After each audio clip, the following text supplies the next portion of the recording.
Just this morning, a man accused of murdering Mr. Gropey was killed via electric chair. Just as we took a moment of silence from Mr. Gropey last month, we would like to do the same for Jefferson right now. In order to glean the overall moral of the event, we'll hear from a few people this morning, starting with two of the closest to the deceased. We have here Miss Emma, Jefferson's godmother, and Miss Gropey, the wife of the deceased, Mr. Gropey. Ladies, please tell us, from your perspective, what happened that night. It was a tragic event. He was in the wrong place at the wrong time. I'm scarred from it. I still can't believe it happened. He was in the store He was in a store when an innocent man's life was changed forever. when an innocent man's life was forever changed. We deserve justice. We deserve justice. It's just not fair. None of this was supposed to happen.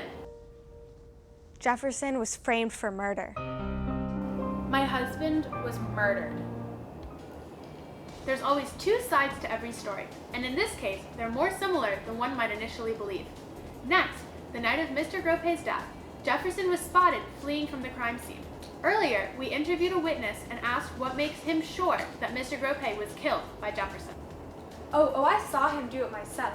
He had some money stashed in his jacket and in one hand a bottle of whiskey, and he was making a run for it too, and would have succeeded if it weren't for my friend and I.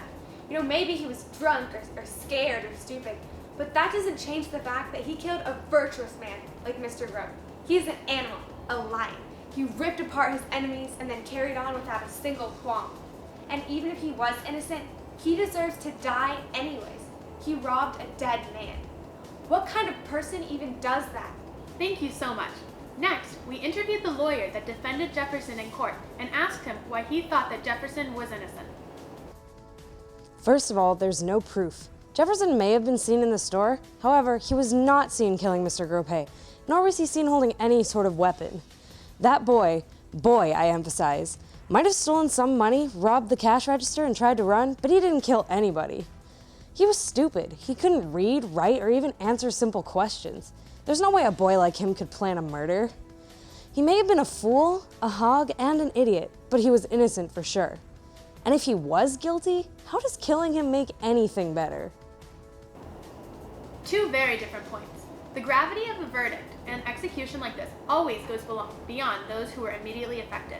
To get a sense of how those who weren't necessarily close with Jefferson reacted, we interviewed Paul, the sheriff that attended to Jefferson, and a bricklayer who was recently involved in a fight with Jefferson's teacher.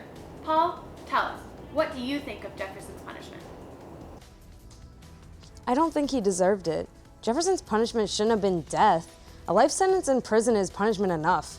Working in a jail cell, I've seen firsthand what prison can do to someone. It drives them to madness, dehumanizing them to such an extent.